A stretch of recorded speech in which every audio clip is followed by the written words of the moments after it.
అనిపించదు, అన్ని బాగా చెయ్యాలి అనిపిస్తుంది. అందుకే రాధకి కృష్ణుడికి నమస్కారం చేసుకుంటే మనలో చైతన్యం వస్తుంది.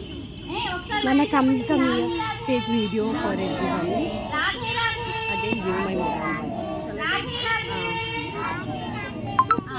అందరూ చేతులు జోడించండి, చిన్న శ్లోకం చెప్పుకుందాం. కరారవిందేన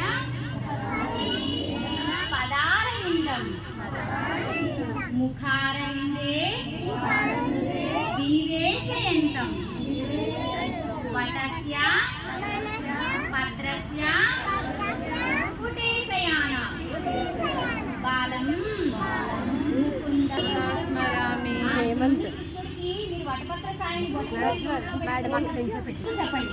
గోపికలందరూ రోజు సాయంత్రం పూట కృష్ణుడికి దిష్టి తగలకుండా ఉండడానికని ఒక శ్లోకం చెప్పారు.